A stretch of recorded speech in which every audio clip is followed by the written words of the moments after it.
Hello guys welcome back to my channel.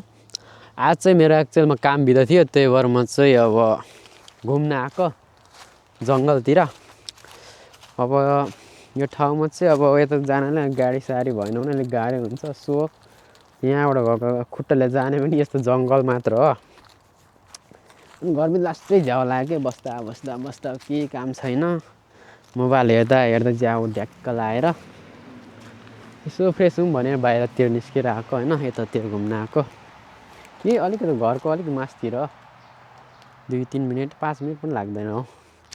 यतातिर घुम्न आएको के रहेछ भने यहाँ धारा चाहिँ रहेछ, पानी चाहिँ आउँदैन क्या यहाँनिर। र भन्नु यहाँ पानीको सिस्टम चाहिँ किनभने यो माथिबाट किन यसरी राखेको भन्दाखेरि नि यसलाई चाहिँ यसरी खोल्ने हो नि, यहाँ पानी बुझ्नु त आउँछ नि यसरी, अनि यसरी चाहिँ यहाँनिर यसरी मुहाले यसरी खाने क्या एक्चुअलमा। त्यो सिस्टम त्यस्तो आइडियाले बनाएको क्या यहाँनिर जापानमा चाहिँ। अनि यहाँनिर हेर्ने भने यहाँनिर के रहेछ त यो ठाउँ एक्चुअलमा भन्दाखेरि खै के हो यार यो। वेलकम होक्काइडो डन बी अ के हो डाउचेबाक हेर न के भन्नु खोज्यो यसले। सायद यो के होला यसमा, यो मलाई जहाँसम्म लाग्छ बारबिक्यू गर्ने ठाउँ हो कि जस्तो भन्ने हो कि जस्तो लागिरहेको मलाई चाहिँ होइन।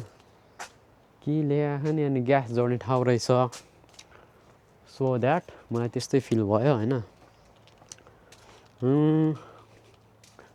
सटर जस्तै छ यहाँनिर, यहाँ त सटरै छ होइन। समथिङ केही न केही रह यहाँनिर। अब अरू भनेको एरियामा यहाँ एउटा घर छ, अलिक माथि हिमाल हो। मान्छे नि कोही हिँड्दैन यहाँनिर यार, मान्छे भनेको अब म मात्र हो यहाँनिर, कोही छैन अरू। यहाँ पनि अलिअलि गाडी हिँड्छ नि, त्यही हो।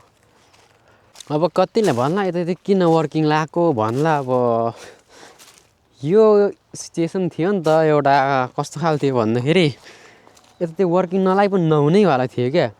किनकि अझै पनि हामीसँग पढेको कति मान्छेहरू होइन वर्किङ नलाएर भिजा नआएर कस्तो बिजोग छ होइन।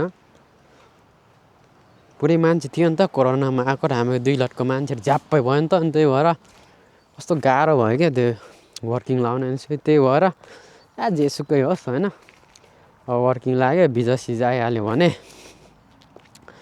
यसो जा भयो नि भिजा पनि भइहाल्यो नि त भनेर वर्किङ लगाइहालियो। वर्किङ त लगाउन त यतातिर होइन धेरै भएको नि यहाँको समथिङ मैले जति भयो होला। अनि अब कति सकिन्छ काम मात्रै गर्ने हो, सकुन्जेल। अब सकेन भने त के गर्नु र, अब त्यही हो।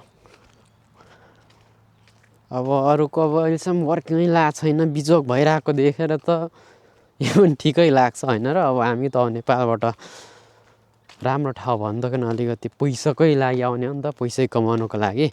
सो त्यही भएर अब गामबात्ते गरिराखौँ। तर पैसै मात्र भन्ने पनि नहुने रहेछ क्या यार। अब पैसै भएर पनि त्यो पैसै त खान मिलेन नि त फेरि। यहाँनिर त अलिकति सामान किन्नलाई नि टाढा जानुपर्छ रहेछ बस बुक गरेर होइन। अनि यहाँनिर बुक गरेन रिजर्भ गरेन भने बस चढ्नै नपाइने क्या। अनि गाडी हुने मान्छेलाई त ठिकै छ भनौँ होइन, अलिकति गाडी नहुने हामी जस्तोलाई त बिजोग छ क्या, लास्टै बिजोग छ यार यहाँनिर त। म चाहिँ अब घर आइपुगिसकेँ होइन, घर फर्क्यो भनौँ झ्याउ लाग्यो 1 घन्टा जति बाहिर घुमेँ होला। के घुम्नु बित्थामा, बाहिर पनि धेरै भने बाहिर आएँ म।